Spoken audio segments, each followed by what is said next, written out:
Greetings, ladies and gentlemen.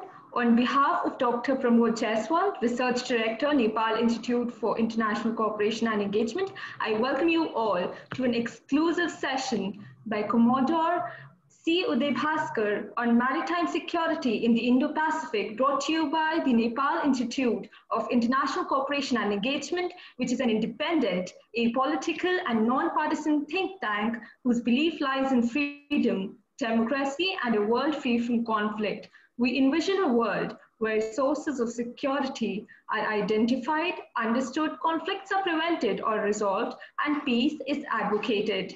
And all these webinars are just a step forward to make this vision turn into a reality. Talking about today's session, our guest for the day is Commodore C Uday Bhaskar, sir. He has edited books on nuclear, maritime, and international security related issues and contributed over 60 research articles to reputed journals, both in India and abroad, US Naval Institute Proceedings, Studies in Conflict and Terrorism, and the Bulletin of Atomic Scientists, and in the books published by US Naval War College and Royal Navy Defence Studies. Currently, he's a life member of United Service Institute, UIS, a member of advisory panel of the India Habitat Center in New Delhi, chairman of the Middle East Institute in New Delhi, director of National Maritime Foundation, and frequent lecturer at the Indian National Defence College, including other military colleges. He regularly writes columns for some of the country's leading English publications, such as the Indian Express, Reuters, Dainik Jagran, Times, etc. So we're obliged to have you today with us. It's been a pleasure that you have joined us today. This session is currently streaming live on our Facebook channel as well. So I request the audience to share it on your respective social media handles. And sir, it's very thrilling to inform you that we received approximately 150 questions for you. And we obviously would not be taking all of them towards the end. We would have loved to, but we cannot because of the time constraints. Therefore, I'll be putting some common questions asked by the audience who fill the registration forms and our interns, of course, towards the end of the session. Also, we'll be taking questions from the audience throughout the webinar. So I request the audience to kindly put forward their questions in the chat box as well. So without any further delay, I would like you to begin with your remark. Thank you. Thank you. At the outset, my greetings to everybody who has tuned in to this particular webinar. I'm not quite sure if I can say good evening in case there are people from other parts of the world. But greetings to all of you. Thank you for being on board this particular webinar where I'm sharing my thoughts. I often say in lighter vein that the webinar has become the equivalent of one of the consequences of COVID-19. And we do not get to meet each other in a physical sense, but I think we are making some cyber contact. And each time I'm slightly embarrassed when the introduction is so generous, it seems almost like an obituary. So please do not take at face value everything that has been said. I'm just a student of maritime issues, and I have been a student for a very long time. So what I will do is, Paki suggested that I should take about 10 to 12 minutes. So I'll do a quick thank you to Nice Kathmandu and Dr. Pramod's team for inviting me to be with you today and share my thoughts. The subject that has been given is maritime security in the Indo-Pacific. Now, this is a vast subject. So I'm taking the liberty of urging Paki to give me an alert at about 10 minutes. And then I'll finish my opening remarks and we can move into Q&A. It is a very huge subject. What I will do is very briefly do the equivalent of a textual analysis of the subject itself. It is maritime security and Indo-Pacific. So let me spend a couple of minutes on each of these issues so that it will provide the context for our discussion and the question answers. Number one, when we talk about maritime, there is a huge scale about the global maritime domain. Now, most of you in this webinar are aware that when we talk about the maritime domain, we are largely talking about one of the anomalies of planet Earth, which is that to the extent we refer to it as the Earth, because that is where mankind is inhabiting the planet on the Earth, the majority of the Earth's surface, the planetary surface, is covered by water. So sometimes in lighter vein, I say that should we be referring to our planet as the Earth or as water, given that almost 2/3 is covered by seas and oceans. And in this, as you are aware, we talk about 5 oceans in the world, but only 3 are navigable. That is, in terms of size, the Pacific Ocean, the Atlantic Ocean, and the Indian Ocean. And it would be fair to say that if you were to do the equivalent of a macro review of global history in terms of millennia, thousands of years, it would be reasonably accurate to say that it is the maritime domain that has been a critical determinant in shaping the history of mankind and by extension, global history. You know, when we talk about nation states as being one part of more, shall we say, visibly recorded global history. So this is the first broad point I wanted to say, that maritime has a scale about it that we have to imagine in its entirety, and various aspects of human endeavor, and I would say the physical attributes of the planet Earth can be subsumed in the maritime domain, and they could be disaggregated for purposes of our discussion along 3 broad tracks. One is the equivalent of the physicality of the ocean, the geophysical dimension of the 3 oceans of the world, where, as I said, the other 2, as of now, are deemed to be non-navigable.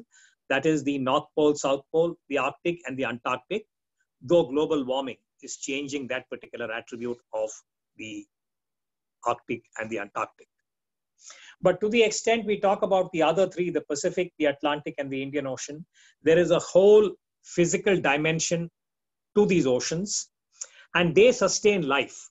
And I think that is the most important aspect that we need to keep in mind, that it is ontological, that the water surface of the planet Earth sustains life, and I will not get into the detail of it. Suffice it to say that if there was no water, there would have been no life as far as the Earth is concerned. So that is really the most important, to my mind, ontological underpinning of the correlation between the physical attributes of the ocean and security of all life, of which the human being is one exemplar when you talk about the food chain starting in the oceans and moving on to the planet Earth. So that is, to my mind, the most important foundational aspect of maritime relevance as far as we are concerned. The second is more traditional, well-known, we talk aspect of the ocean.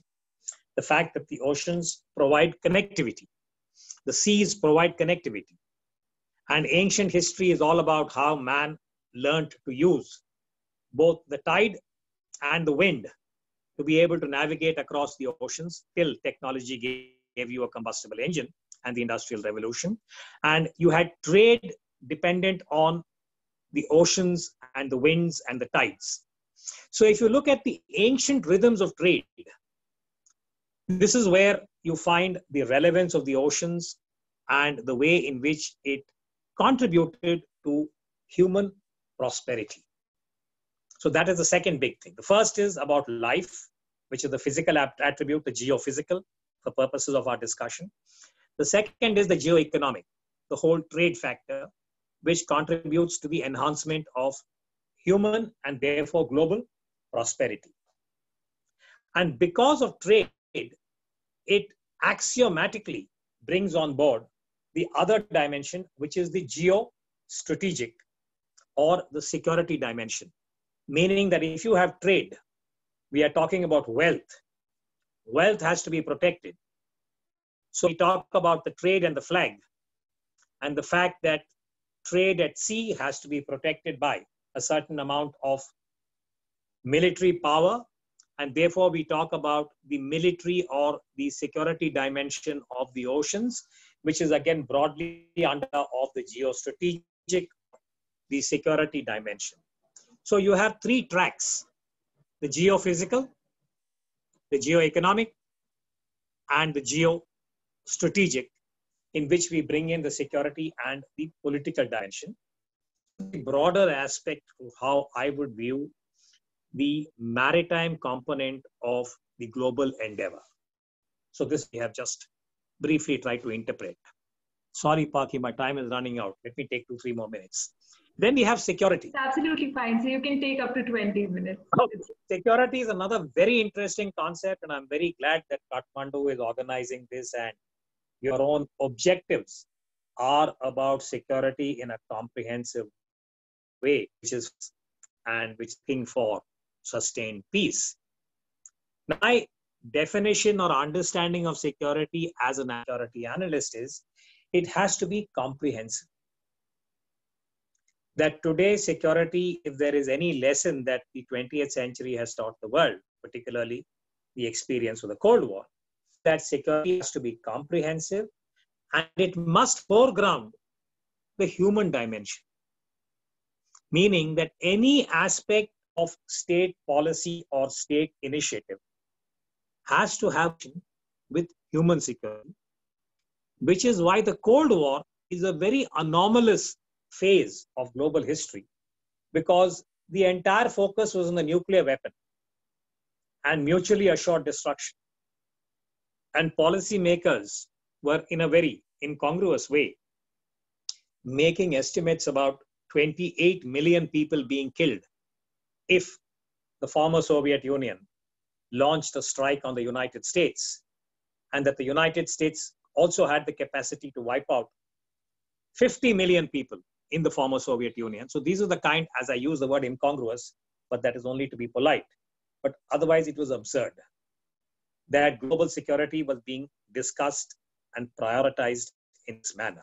So I think it's very important for people who work in think tanks, academia, civil society to review and ponder over this aspect, that comprehensive security must give priority and policy focus to human security. And this is not new. When I look at this from my own perspective as someone who has grown up in the Indian ethos of thinking about such matters, we often talk about Chanakya and the Arthashastra. And there is a lot of focus on Chanakya and the mandala theory and all kinds of other political science related interpretations. My most significant takeaway from Chanakya and the Arthashastra is his reference to Yogakshema. I don't know if everyone on this webinar understands that particular term. The word Yogakshema translates into well-being, the well-being of the citizen.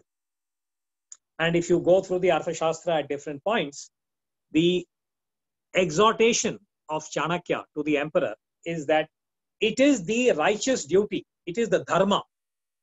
One of the Hindustani words we use is dayatva, the responsibility of the ruler, in that time the emperor. Now in democracies we talk about elected leaders. They have a responsibility to ensure the well-being of their citizens. So therefore, when we talk about maritime security in the Indo-Pacific, there are many aspects of security. There is a military aspect, there is economic security, there is energy security. You have various other elements or strands, even in the maritime domain.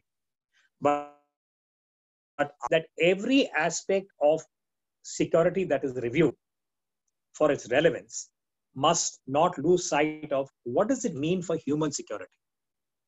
So when people talk about the nuclear capability and the SSBN, my only plea is do not forget the human fabric when we talk about how these weapons are to be used or how these weapons are to be displayed or signaled in terms of the broader geopolitical dimension of global security. So this is the second broad point about security. Now, I had a lot more to say, but I'll keep quiet in the interest of time. The last is the Indo-Pacific. Now, this is a phrase, the Indo-Pacific. It refers to a certain spatial description of one part of the world. I mean, to the extent that security was a concept which we have to interpret. Well-being, what does it mean in 2020? Indo-Pacific is more related to a space. In this case, it is referring to a water body, which is the continuum of the Pacific and the Indian Oceans, referred to as Indo-Pacific. Now, there is a long history about this term, how it started, but I will not get into that particular detour now. I'll just make the following points, that today, the Indo-Pacific refers to this water body from the east coast of Africa, where you have the extreme western stretch of the Indian Ocean, across the Indian Ocean and the Bay of Bengal, through the Malaccas and around to the Western Pacific. The entire landmass of Russia, Japan, China, as you go down, Taiwan, ASEAN, and to the Indonesian archipelago and through Malacca and all the way up to Australia, and where it again connects to the southern part where the southern Indian Ocean and the southern Pacific are overlapping water. It's a huge water body, and it has a very... Now again, in 2 or 3 minutes, let me try and encapsulate this history. Today we talk about the Indo in a geopolitical, in a strategic context. I think it's a coincidence. I don't think Pramod Jaswal could have anticipated that we would have this webinar today, when the foreign ministers of the United States, India, Australia, and Japan are meeting in Tokyo. As most of you in this webinar are aware, today is the second of the foreign ministers of the 4 Quad nations. And that in a way illuminates or draws attention to the geopolitical, geostrategic salience of the Indo-Pacific as represented by these 4 nations. But they are not the only 4. There are a large number of nations that constitute from the African littoral along the Indian Ocean, across the Arabian Gulf, the Arabian Sea, the Persian Gulf, all through South Asia, Bangladesh, Myanmar, and down Southeast Asia, and then along the Western Pacific, as we have just identified the nations. So there are a number of countries from Australia to Eastern Africa to Western Pacific that are part of the Indo-Pacific today. But this is not new. That's my point. That when we talk about the history, and when I said ontologically that human endeavor is inexorably linked with the rhythms of the Pacific and the Indian, today archaeology and history tells us that the earliest connectivity, the earliest trade routes linked the Indian and the Pacific Oceans in a very complex web. And more recent archaeology and history, which also refers to the Polynesian Islands and the Southern Pacific, shows us the trades not just and how they traded with Rome or Europe, but how there was a lattice of trade, a lattice of conquest, a lattice of empire, which had its origins in what we now refer to as the Indo-Pacific today. And in many ways, the need to arrive at consensual, equitable, please note the word equitable, and sustainable and affordable security in its most comprehensive understanding is vital for the future of mankind. Now, this is a very sweeping statement, but I'm saying it with full mission, that the future of mankind depends on the comprehensive security of the global maritime domain. We are talking of the health of the ocean. We're talking of climate change, pollution, all of that. And more importantly, or more immediately, the Indo-Pacific for a variety of geopolitical reasons. And today, as the world facing the equivalent of two challenges that are unfolding concurrently. One is COVID-19. I think we still do not have an idea as to what kind of a world order or disorder will finally emerge when the COVID is brought under control, maybe in 21, maybe in 2022.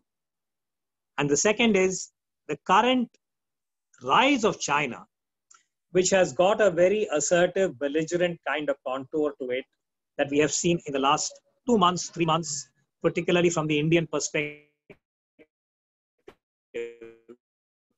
Has from June of this year, but Southeast Asia has its own.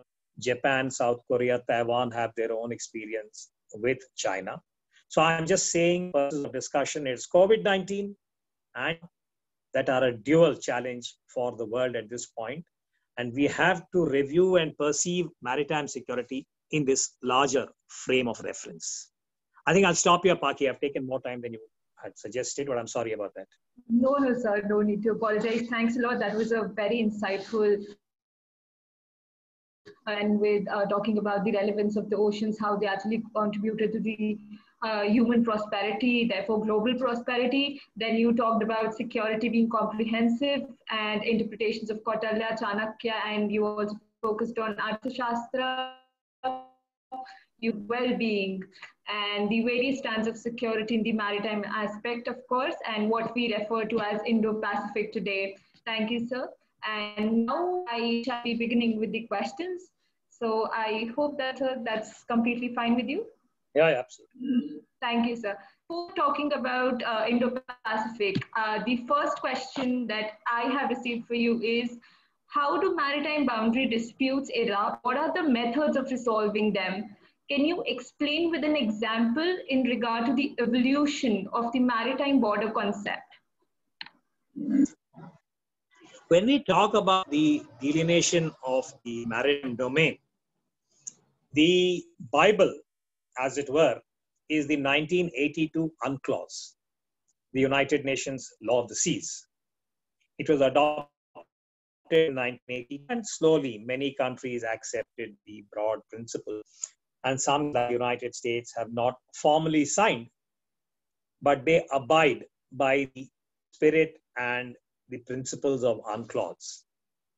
But we also have an example of a country like China that has signed the UNCLOS, but has refused to accept the interpretation or whatever be the arbitration based on UNCLOS, as we saw in the case of South China Sea and the case that was referred to International Tribunal by the Philippines. So in that sense, the way in which you manage any kind of demarcation in the maritime domain, there are no lines. You have lines and borders on the land.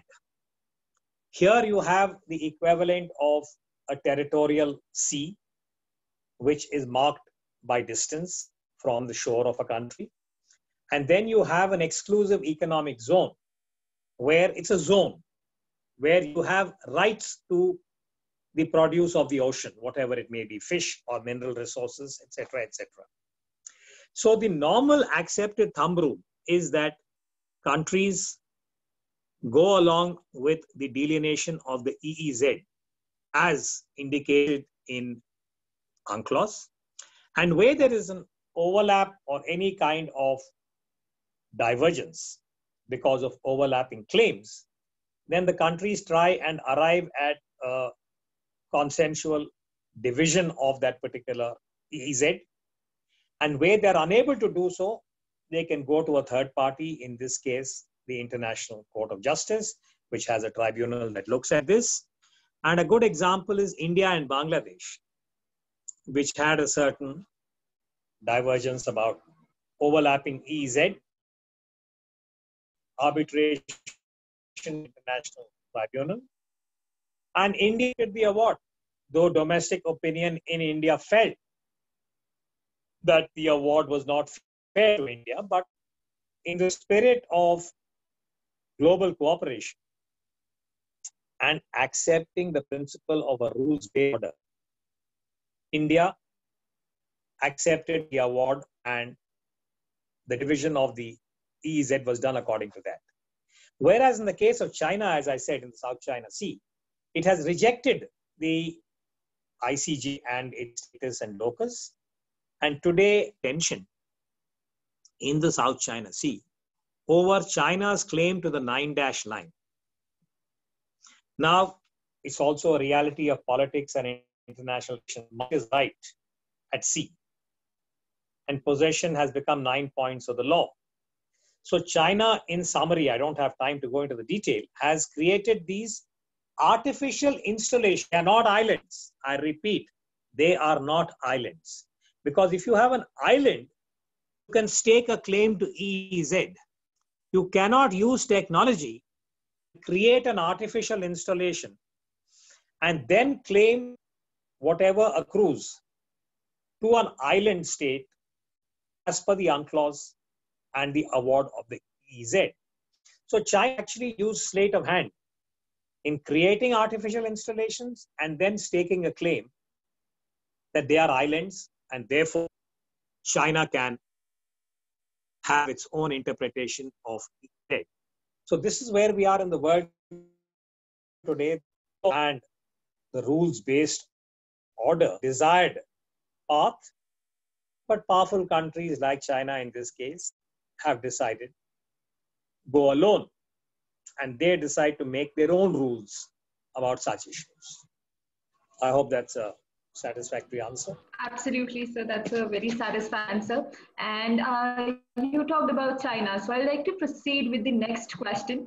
It is believed that China is trying to establish its hegemony over the South China Sea and pathways to the Indo-Pacific. So what do you think are the challenges of the China maritime expansion in the Indo-Pacific? Also, how do you see as an emerging power in Indo-Pacific, and what future role of the US in the Indo-Pacific? Oh my God, 7 questions, Paki. You'll have to, if I miss them out. Sure, sir. So the first thing are the challenges of the China maritime expansion in the Indo-Pacific. Let me quickly try and say this. I can see I'm taking too much time. I have to learn how to give short answers. China and its maritime dilemma is actually very real. Because again, I often go back to the basic principles of strategy and maritime competition. One of the tenets of understanding maritime strategy is that if you look at 500 years of recent history, from Vasco da Gama, where we are now roughly 500 years, there is one tenet, which is that any major power or aspiring great power, major power, has to have the ability to inhabit 2 of the 3 navigable at understanding. And if you want to be a major power, you can look at the map. That's very helpful. You can see an ocean, you can see the Pacific, you can see that if you want to be a major power, you must have the ability, the material resources, and the software, the political software, to be able to inhabit 2 of these 3 oceans at any point in the ocean, at any time, at your will, wherever you want to do it. This is till recently. Maybe technology will change it in the 21st century. That's a different matter. But starting from Portugal, Spain, and then the maritime pendulum crosses through Great Britain, and Britain's supremacy of the seas and how that allowed it to become the ascendant colonial power. And more recently, the shift of the maritime pendulum, or the maritime baton, if you will, from Great Britain to United States, and how the US became the sole power, largely based on its maritime capabilities. So in that sense, China has understood that if it wants to be a major power, it must have the ability to inhabit 2 of the 3 navigable oceans of the world at will. The Atlantic is not an option given the geographical location of China. So it's looking at 2 oceans, the Pacific and the Indian Ocean. The Pacific is a political geography, if you look at the map, where China is constrained. China cannot break free. Like the United States has 2 oceans to break free, the Pacific and which it can launch. China is constrained by politics and geography. If you look at the map of China on its eastern seaboard, the Western Pacific, there is Russia, there is Japan, there is Taiwan, there is South Korea, there are the ASEAN countries, and there is the US presence in many of these countries. So it sees the South China Sea as part of the first ring, the first circle that it has to consolidate. And it has also invested in the Indian Ocean. Now, this is a long discussion, but the short point is China's investment in Pakistan. One driver is the access to the Indian Ocean, the access to the Persian Gulf. So whether we talk about Gwadar, or now we talk about Djibouti, or we talk about China Maldives, China Sri Lanka, China Myanmar, China Bangladesh, these are all launching pads for China to consolidate a toehold along the Indian Ocean littoral. And that way, China breaks free from the shackles of the Western Pacific and would be able to have its presence in the Indian Ocean, which is why today, if you look at China's military focus, it talks about the Malacca Dilemma. Chinese trade and hydrocarbons can be vulnerable to another country or a group of countries. They are convinced the United States, India, Australia, Japan, the so-called Quad countries, can intimidate China at sea. So we talk about the Malacca Dilemma and how to overcome that. So today there is a certain logic from the Chinese perspective about why they want to come into the Indian Ocean. And being creating from China Sea, Taiwan is a very important aspect of China's overall grand strategy. So these are the drivers. Again, I hope this is largely the question that you have raised. Absolutely, sir. No doubt in that. And coming to the second part of the same question, how do you see India as an emerging power in the Indo-Pacific? You know, India's, I would say, advantage is a very favorable geography.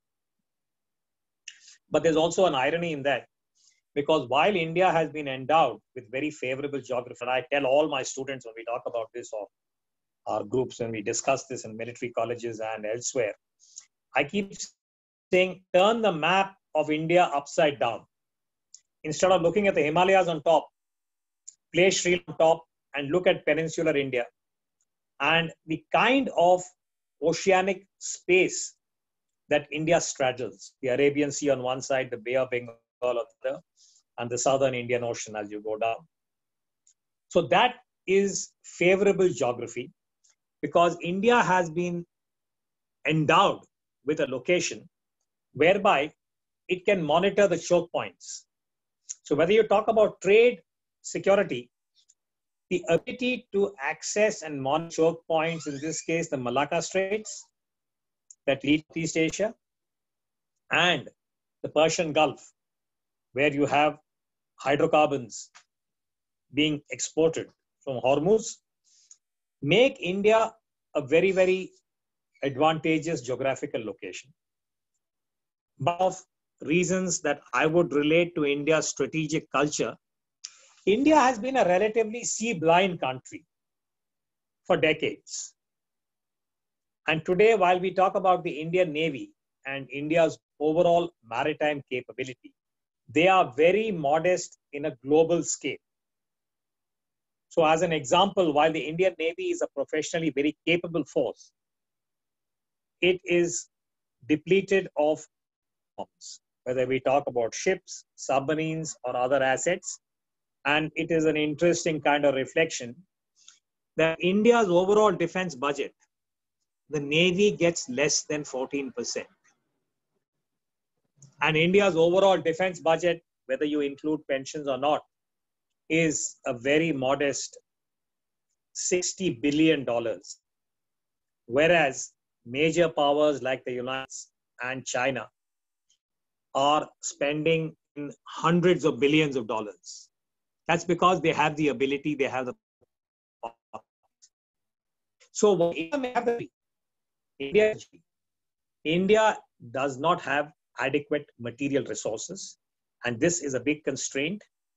And even on the larger maritime kind of profile of India, I often say this, that it's a shame that if you look at the top 20 ports of the world, where traffic comes, the major ports of the world, not a single Indian port figures in the top 20 ports of the world. 9 or 10 out of the first 20 are from China. The others are in Europe, they are in North America, they are in UAE, even in the Persian Gulf area. Countries, nations, Singapore. So India, the infrastructure and the material resources, I'm afraid, are a constraint. And we have to see how India would be able to address this particular drawback. To his credit, Prime Minister Modi has been talking about Sagar. In his first term in 2014, he coined this phrase, security and growth for all in the region, SAGAR. He went to the islands. He had gone on a visit to Mauritius, Maldives, Sri Lanka, and spoke about India cooperating with the smaller countries. But as of now, while the intent is there, the resources are not commensurate. So I think that is the constraint for India, that we may have a vision, we may have a certain game plan, but unless we are able to invest more resources, I think India's ability to be credible in relation to China is currently, I would describe it as modest. Thank you, sir. Thanks a lot. And moving towards the third part of the same question, what do you think will be the future role of the US in the Indo-Pacific? The United States has always been invested in the Pacific Ocean. And that is not new. It goes back to the beginning of the US Republic. As and when the transatlantic train lines were laid and the United States was able to connect coast to coast. If you remember, US history starts along the Atlantic on the East Coast. And then gradually the connectivity to the West and the Pacific is provided. And the US becomes a two-ocean nation, stretching from the Atlantic to the Pacific.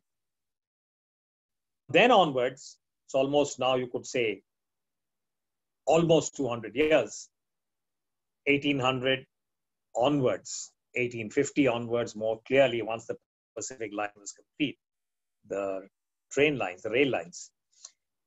The United States and the growth of the US footprint, starting with Commodore Perry, Japan, and World War II, Philippines, and subsequently post-World War II, the focus on Japan, rebuilding of Japan, the Cold War, China, former Soviet Union, Korean War, and all the way up to the end of the Cold War, the US was a credible Pacific power because of its assets in the Pacific. After the end of the Cold War, in December 1991, for about 10 years, you might say, till 9/11, the US had coined a phrase called Asia Pacific. These were the years of the Clinton presidencies, 8 years, Bill Clinton, when it seemed political and economic focus was only on Asia Pacific, which referred to the dynamism of Japan and the tigers, which were South Korea, Taiwan, and the ASEAN countries. And the global maritime focus seemed to have shifted from the Atlantic to the Pacific. And the entire discourse was. But after 9/11, and the US started looking at Afghanistan and that part of the world, I would say that progressively the global maritime focus shifted to the Pacific Ocean. And now, as we said in the open, because of China, because of the current US strategic determination about the world, they are talking about the Indo-Pacific, and Secretary of State Mike Pompeo has been one of the most, I would say, articulate spokesmen for the US game plan as far as the Indo-Pacific and the way in which they hope to deal with the China challenge is concerned. So my reading as an analyst is that the United States is going to be an active player. And we have to see how the other nations, beginning with the Quad, that is India, Australia, Japan, are going to orient themselves and what kind of assets they will bring to the table when we talk about comprehensive maritime security in the Indo-Pacific. Just as China is invested not only in its navy and the nuclear submarine and the aircraft carrier, but also the BRI, which is President Xi Jinping's personal project, the Belt and Road Initiative.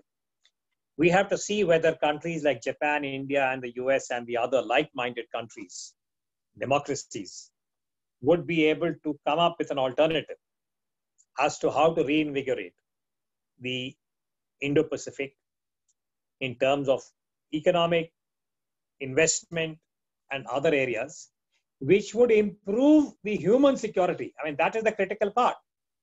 It's not enough to say that GDP has increased and trade figures look good.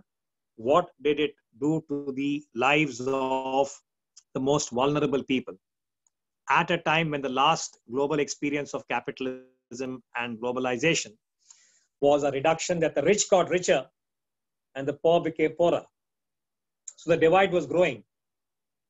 So whatever happens after COVID, after the current churning, we hope that policymakers, we hope think tankers like Nice Kathmandu and academics and civil society leaders would be able to keep the focus on human security. And we learn from the mistakes that took place after the end of World War II. Paki? Yes, sir. Thank you. You, towards the last of the answer, talked about the COVID-19 pandemic. So, sir, what do you think should be India's plan of action to revise the maritime security in lieu of the global order dynamics affected by the COVID-19 pandemic? Well, I will go back to my wish list, which is, I think, Prime Minister Modi talked about Sagar, security and growth for all in the region. I think India should encourage a kind of regional assessment about how much has COVID impacted human security and every other aspect of national security. You know, economic security, trade security, energy security, the whole thing, apart from human. Now, we know that in the Indian case, we saw the figures that came for the last quarter. The estimate is that India's GDP in that quarter had shrunk by almost 24%. This is for 3 months. Most experts are of the view that when the annual figures are assessed and we have more credible numbers, in all likelihood, India's GDP would shrink by anything between 5 to 9%. Now, that is a huge drop in terms of national GDP. And that will have an impact on the lives of the common citizen in every sense of the word. And how India is going to cope with that and what can the maritime domain do, particularly in terms of any possible revival of the blue economy.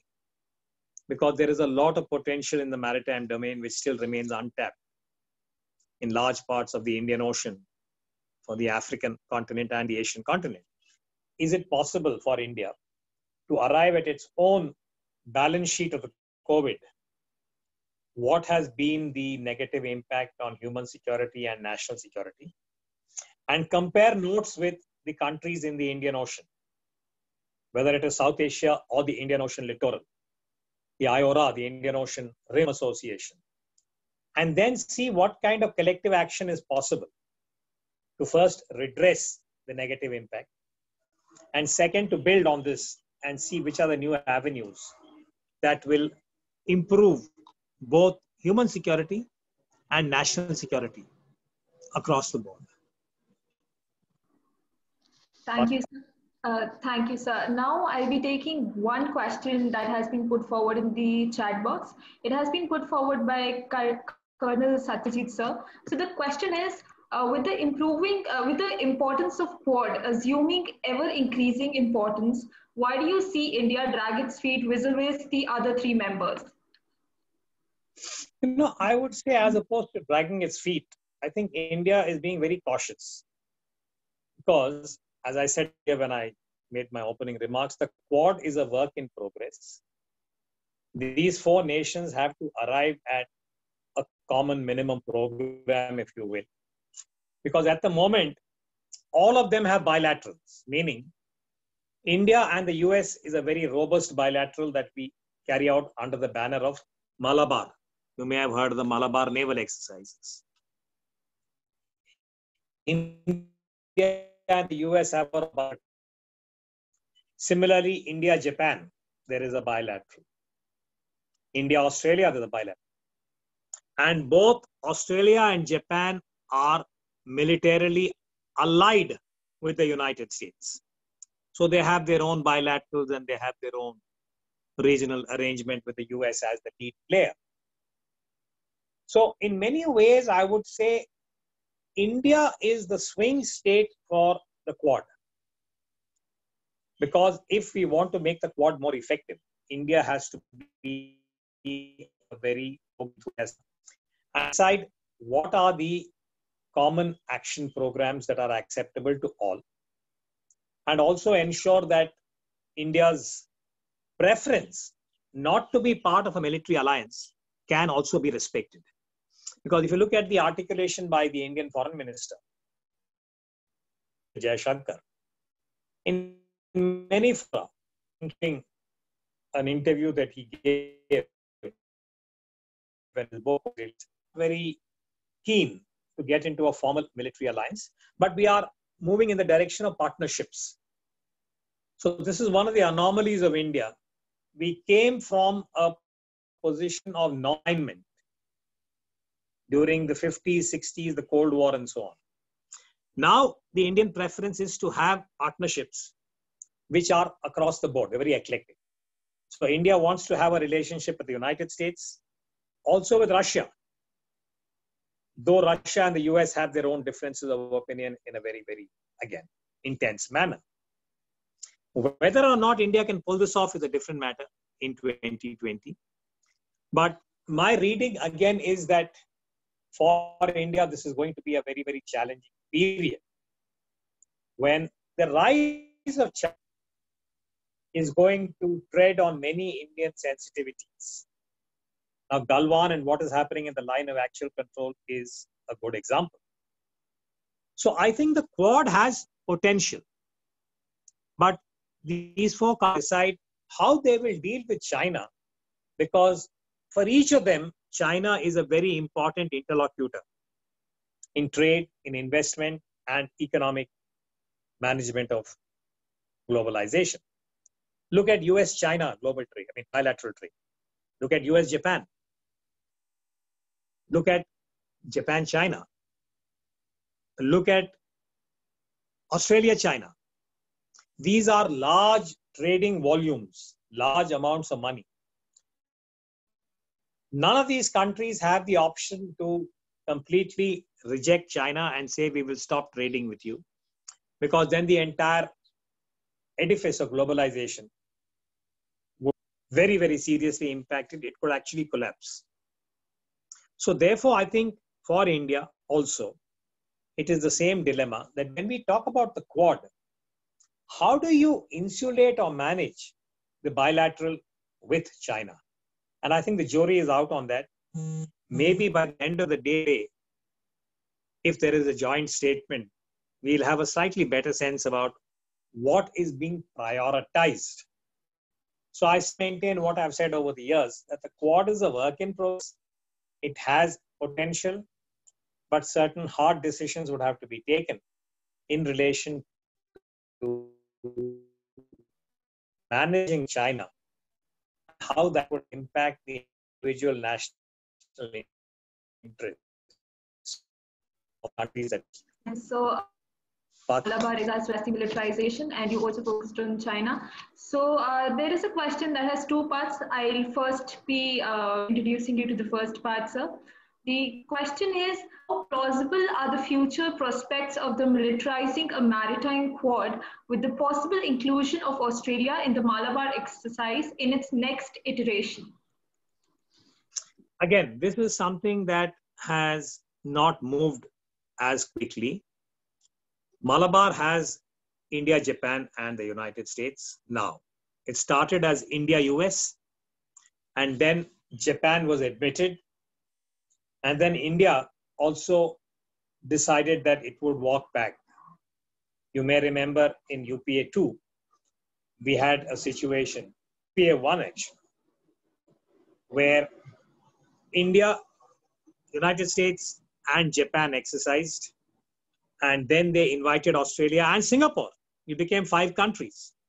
And China took umbrage. They issued a démarche to the countries concerned. And the idea of bringing Australia into the Quad was put on the back burner. It was recently again revived. There is some talk about Australia being invited. But as of now, it remains a work in progress because the kind of repercussions that would have in relation to China. So there's a cost-benefit analysis that individual countries are doing. In the Indian case, in the Australian case, as also for Japan, that do we want to make this an issue with China, or should we try and fine-tune it in such a way that it's brought into the equivalent of some give and take in managing the larger relationship with China. The jury is out on this. But yes, if Australia comes, I think the kind of signal it would send to China would be quite definitive. But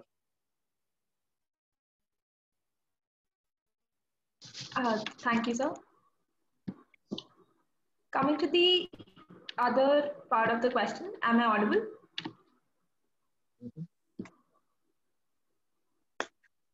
Yes. Okay, sir. So coming to the other aspect of the question, how do you think that we can manage and incorporate China's interests across this vast region without harming the interests of the others? Who's asked this question, Pavia? I'm just curious. Sir, the name is not written as of now, so probably one of the interns. Anyway, I mean, that's a good question. I think, the long-term objective should be to bring China on board. Now, this may seem a bit odd for me to say this when India has got this problem at the LAC and the current tension is quite visible in terms of the statements. Sorry. But I have always felt that whatever the Quad nations do, there has to be a framework wherein if China accepts the larger rules-based proposition that the United States, India, and other countries have been saying, that China should be brought on board. The reason I'm saying this is twofold. One, which is very obvious, that global trade, global economic initiatives that are now underway, and the larger aspect of globalization with what technology is now doing, if it is to be taken forward, then the larger global community has to be on the same page. We cannot afford what I would call as an adversarial relationship with China and have the equivalent of a new Cold War, where the United States is one side with its own allies, partners, in which you'll find the US and the traditional Western allies of NATO, as also countries like India, which are now part of the Quad. And on the other side, you have China, Russia, Iran, maybe Pakistan, if it decides to go with China, North Korea, and a couple of other countries. The world would be caught in extended discord. How it plays out, we do not know as yet. But that's not a desirable objective or end state for anyone who's in the planning, who has the opportunity to think about such matters and make plans. So that is why my recommendation is that when the Quad is being envisioned, there must be some windows and doors by which China can be encouraged to come on board, provided it accepts a consensual, rules-based arrangement. Now, China's point is that when I become rich and powerful, I will make the rules, just as the United States is making the rules. The difference is the United States is making rules, but whether it is in the United Nations Security Council or elsewhere, there is an attempt to try and make it consensual and as part of a larger global effort. The US may have been the most powerful. It may have acted in a manner that is not very, shall we say, cooperative to the smaller countries, but there is an endeavor to recognize the rules-based principle, the liberal order, and so on, despite the track record of the US not being very flattering. So I think if China wants to come on board, it would have to acknowledge that it has a certain track record that does not inspire confidence in the rest of the world. And it cannot have a single point agenda that now I am a rule taker. I have been taking the rules of the United States and the West. For the next, I'm going to become a rule breaker, like what China has done in relation to Philippines and the International Tribunal. And maybe in another 3-4 years when I'm more powerful, I will reject all global rules and I will be the new rule maker. And the rest of the world has to accept rules that China makes. Now, this is a very simplistic reduction of China and rules. But I think the global endeavor, even for the Quad, should be to have a malleable kind of framework which has incentives for China, some of the norms and the rule-based proposition that the rest of the world is currently committed to. Okay. Thank you, sir. My next question is, do you see possibilities of more French involvement in the Indo-Pacific region, considering their more involvement in the Union Islands and Western Indian Ocean region, and a possible Quad +1, which also includes France? Well, France sees itself as an Indian Ocean power, as you rightly pointed out. They have Réunion, which is in the Indian Ocean as a French territory, French possession. So they've always claimed that they are a resident Indian Ocean power in much the same way that the United States has got Deja Garcia. Though Réunion is inhabited and has a different political history. At the moment, I would say that Quad is very nascent. There is bilateral cooperation between France and all these 4 countries, particularly France, India, for sure. Now, I think France would also have to invest more resources in its own navy, as also its non-military aspect of the maritime endeavor, in case it wants to become a more relevant player in the Indian Ocean. Also, how France and Germany, because they are 2 critical countries in the European Union, decide an assertive China. The jury is out on that. We still do not know how France and Germany, the main countries in the EU, propose to deal with China and the rise of China. So I think as of now, France has the potential. France has the provenance because of Réunion. But whether or not they become credible or relevant will depend on how much of material resource they want to invest in the acquiring of maritime capabilities in a comprehensive way. Paki? Yes, sir, absolutely. Thank you, sir.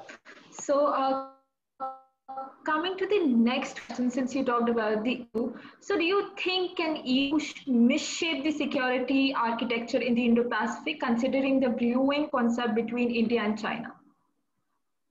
Sorry, I missed the first part. Can you just repeat the first part of the question? Sure, sir. So the question is, do you think that EU, European Union, can misshape the security architecture in the Indo-Pacific, considering the brewing concept between India and China? See, if I got you right, you're talking about can they misshape the security architecture Yes. of the EU? At the moment, I would say that the ability of the EU to make any impact or influence the security architecture of the Indian Ocean or the Indo-Pacific is modest. It's limited. Mainly because the kind of single state nation assets that they can bring to the maritime domain, largely the naval capability. The EU nations have not cohered a single group in terms of the maritime domain. They did make an effort as far as piracy was concerned in 2009-10. But today, the US is the lead player in the maritime domain because of its proven technological platforms it has. So again, I would say that unless the European Union nations invest in the Indian Ocean and have dedicated platforms, make sure their presence is noticed clearly. Suggestion that they can actually shape or unshape or have an adverse impact on the security architecture of the Indian Ocean remains relatively modest at this point. Baki? Thank you, sir. Thanks a lot. Coming to the next question, are alliances the only solution for smaller nations for ensuring their maritime security? Also, how relevant is the concept of the global commons to this day, as in practice they are controlled by assertive powers? See, the alliance in the maritime domain is not as critical. Countries form quick maritime alliances. Their larger political identity is under threat. So the reason why successful military alliances, now in the modern sense we talk about NATO. NATO came into existence mainly because there was a consensus about the collective threat that the former Soviet Union posed. So the NATO countries decided to have the United States in the lead position. It's not the same in the maritime domain. You know, your vital national interests are not threatened in as sharp a manner.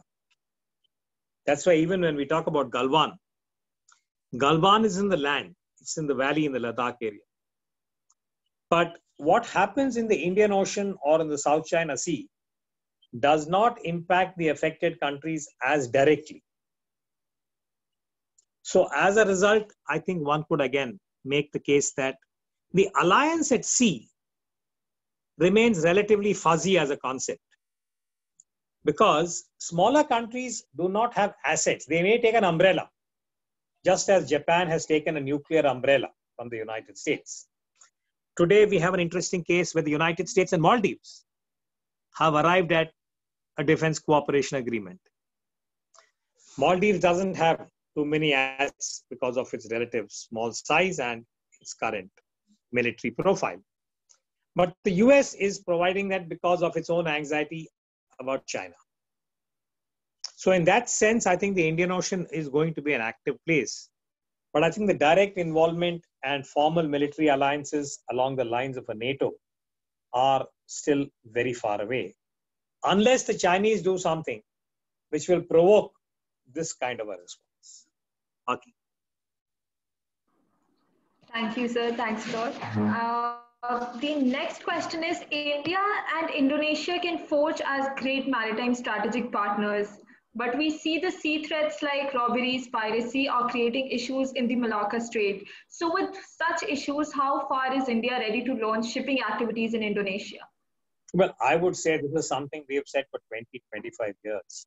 I remember a seminar that we had done in 1991 or 1992 when I was in the Institute for Defence Studies, IDSA.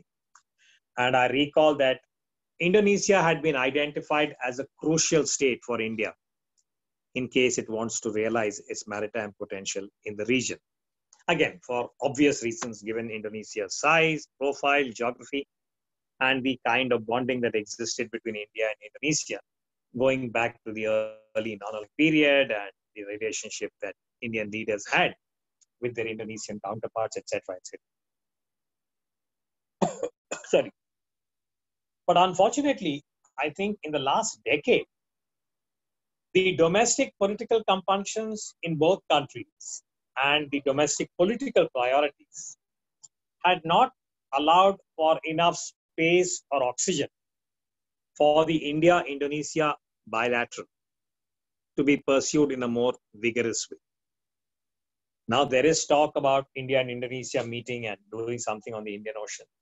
Indonesia has hinted at providing certain facilities. But all of this will have the same glass ceiling which is India needs to bring more investment, more resources to the table, to the maritime table, which is not evident as of now. And the COVID year is particularly, I would say, inauspicious because there are not enough funds available to deal with such issues like the maritime domain and investing in a country like Indonesia. Okay. Thank you, sir. Thank you for putting light onto that. What about Sri Lanka? Do you think will there be a repercussion of regime change in Sri Lanka on our maritime security? Well, clearly, I think if you look at how Sri Lanka's politics have evolved, there was one phase in Sri Lankan politics when China was able to make significant inroads into Sri Lanka. You recall what happened with Hambantota and how the Chinese were able to enter into an agreement, and now they have a 99-year-old lease because the political elite at that time had entered into an arrangement, they had taken loans, and now they were unable to repay. So the way in which that circle was, the squaring of the circle, as they say, was by allowing China a 99-year lease in Hambantota. Now, that's a very significant real estate.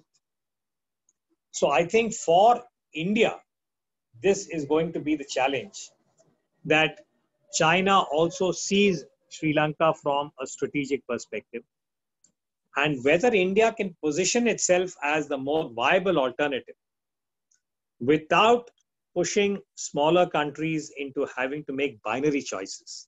I think that would be very unwise for India.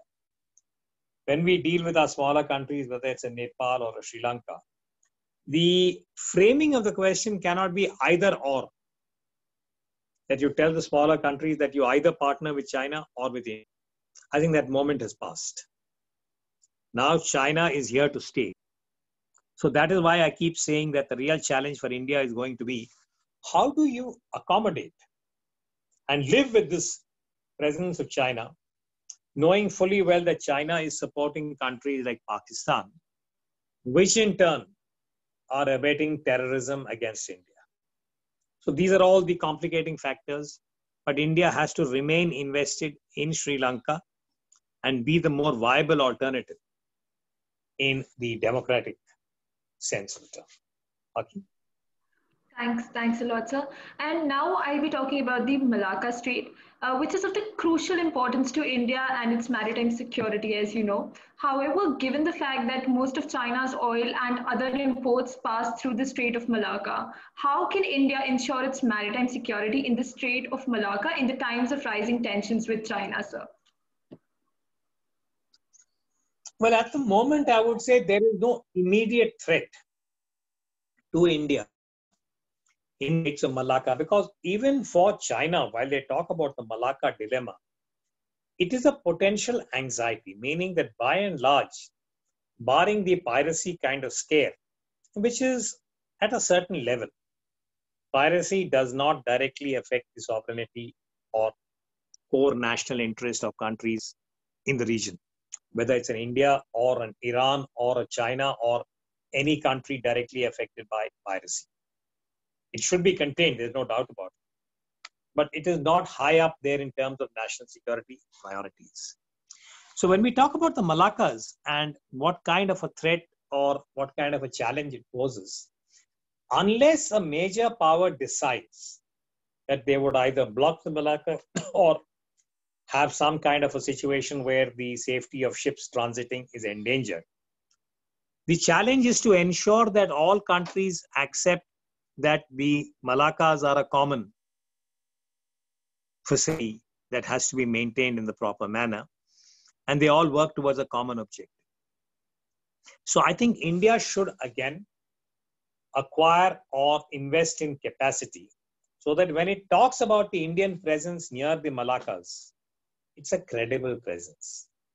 And India's interlocutors, whether it is the United States or China or Japan or whoever, broadly accept that India is credible, can bring something to the table. And I think the real challenge will be how the United States and China decide to arrive at a modus vivendi on the management of the Malacca water space as we move from 2020 to 2030. Yes, sir. And now we have started receiving questions on our Facebook Live as well. So the first question that was put forward by Mr. Kamal, it states that how important is Indo-Pacific for Nepal? Do you think should it also be a part of the Indo-Pacific strategy? But I think for Nepal, like any country that is landlocked, they have certain rights which the UNCLOS has prescribed. And they have got certain aspirations as far as their trading profile is concerned. So my own recommendation or suggestion would be that as a landlocked country, Nepal should be aware of its rights and what it can be entitled to under UNCLOS, and ensure that the decisions taken by the major players are in consonance with Nepal's own national objectives. And connectivity, whether it is by sea or by road or by land, the principle is the same, that it must be enabling for a country like Nepal. And as and when the technology makes the Chinese investment in that part of the world more real. China is building railroads, China is building roads, China has got investment in ports. We have to see how that will play out and what kind of an impact it would have on a small state like Nepal, and accordingly plan what are the steps ahead. Paki? Yes, sir. And there's another question that has been put forward in the Facebook Live itself. I hope the answers are satisfactory to the people who are asking. I mean, I don't know how it works, whether it will be possible to get a response. Yes, but whoever sir. asked this question. Yes, so we'll definitely ask for their feedback towards the end, and we'll be sending them an official feedback form via mail. And I'll be also sending you an official feedback report by this weekend. So coming to the next question, sir, this is the second question for today. It has been put forward in the Facebook Live. The question is, in the recent times, there is intense competition of China and India, China and US and Nepal through Belt and Road Initiative, that is the BRI, and Millennium Challenge Corporation, MCC of US. Same as in Sri Lanka. How is it going to impact Nepal and the region? Well, I think first of all, for a country like Nepal, it has to make its own choices. Now, China and Nepal are having a fairly robust relationship. The current leadership in Nepal has got a good equation with Beijing. And maybe they see certain benefits to Nepal in the long term. And therefore, they are proceeding ahead in terms of BRI and other issues. I think they would have to decide to what degree they want to engage with the USA. And similarly with India, because of the geographical constraints. And accept that Nepal will have to make some very prudent choices. My personal thing, I've said this many times, I've written about this, that from the Indian perspective, we should not push a country like Nepal into a situation where we compel or expect them to make an either or choice. That you're either with the Chinese or with the Indians. I think that's not a very prudent approach. I think India has to project itself as a more viable, quote unquote, as a more attractive alternative to whatever the Chinese are able to bring to the table. And that is how you blunt, to my mind, the increasing Chinese footprint as far as the region is concerned. Paki? Thank you, sir. And now I'll be asking you the last question for the day. What do you think should be India's plan of action to revise maritime security in lieu of the global order dynamics affected by the COVID-19 pandemic? Well, as I said, again, personal submission or plea has been that first India must take stock of its own maritime potential and maritime opportunities, and also arrive at a determination based on numbers about how much the COVID has affected overall national security and overall human security in India. And then be able to arrive at an assessment about, can the maritime domain be seen as a viable alternative for India to move ahead? My own very enthusiastic, firm answer is Yes, India's future lies in the blue economy, in being able to understand the potential of the blue economy and realize it, just as it is for the other South Asian countries and other countries in the Indian Ocean region. But because of reasons we discussed earlier, the sea blindness of India, the fact that the resources are very limited, very often, while there may be a equivalent of a blueprint in somebody's mind, implementing it, making it into policy is India's biggest constraint and challenge. And that is where the focus would have to be, which axiomatically also refers to increased material resources, money, investment into the maritime sector. Baki? Yes, thanks a lot. And so before we formally end the session, because we are running out of time, would you mind giving some closing remarks for the audience over here? Not at all. I just want to say thank you very much for allowing me to hold forth and give you such long and detailed answers, because as I said, this is a very vast subject. It's a complex subject. I do not know the nature and the composition of the audience. All I would say is that this is an area that needs more minds, more people working on this. I keep saying that this is like needs to be irrigated. And the irrigation has to be based on deep water tables of domain expertise. At the moment, I don't know how many people are there around the table. Do we have 10, 20, 30? How many are there, Pavia? Can you make out? So there are somewhere around 10 people as of now, and there are people who are watching us on Facebook as well. I'm saying it's very nice to know there's some 10 people here and some on the Facebook. My plea is that today the global ocean, the health of the ocean is being very adversely impacted because of pollution, various other factors. I fear COVID plastic can also become a major factor in the kind of pollution of the seas and the oceans. We might have more masks at the bottom of the seas and oceans than jellyfish, is what one of the expert reports had said. These can have very adverse impact on the food chain and the health of the oceans. So whether there are 5 people on the webinar and 5 people on Facebook, my very earnest plea. So sorry to interrupt. I've just received a notification and there are approximately 300 people watching you on Facebook. I'm so glad. I'm just saying all these 300 people and whomever you can, talk to, please remember the first point we spoke about, the geophysical aspect of the health of the oceans. I think the ocean health is now on a tipping point. If we are not able to use our brains and our moral, I would say, conviction and use technology and ensure that we do not pollute the oceans any further, I think we might be able to pull back and ensure maritime security in the Indo-Pacific in its most holistic manner. Let me repeat a point I often have said from my study of Chanakya and Arthashastra. Security is well-being. Well-being of the citizen, the individual. And in this is the well-being and the yogakshema of the most vulnerable part of that demography. Whether it is children, women, aged, infirm, poor, impoverished, whatever, the most vulnerable. Whatever security policies are made by states or whatever security initiatives are undertaken by today, we have the multinational, the equivalent of the Facebook and the Amazon and the Bill Gates and whoever. They are the really, big players in terms of non-state entities. It is not Bin Laden and Al-Qaeda, which is the standard association when we talk about non-state actors.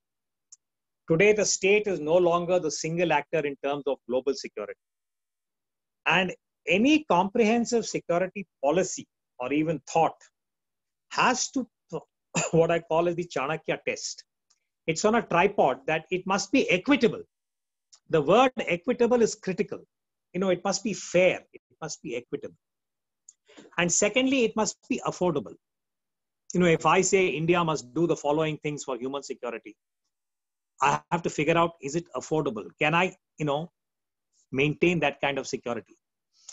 The lighter vein remark in many developing countries, or now even in the United States is a good example, that when they talk about security, it is security for the rich, security for the powerful, security for the elite, and the security of the more vulnerable and the common persons is given the least policy attention. So it has to be equitable, it has to be affordable, and finally, it has to be sustainable. And when we say sustainable, it's not just about one electoral cycle of one prime minister or one president. It has to be sustainable in the longer planetary kind of configuration, where we say that, there is this very interesting paradigm of the interconnectedness of global security. It is put across in this kind of analogy, which says that if a butterfly alights on a flower in China near Beijing, a butterfly on a flower near Beijing, it generates the kind of impact on the air currents that the weather is affected in North America, in the state of Washington, in Northwest America. So these are the very complex linkages in terms of weather, climate, life, and the oceans are that critical place. So I think if we can share this kind of thought process and do something in terms of action points, and my takeaway today, I should stop here. I think, Paki, I'm looking at the watch.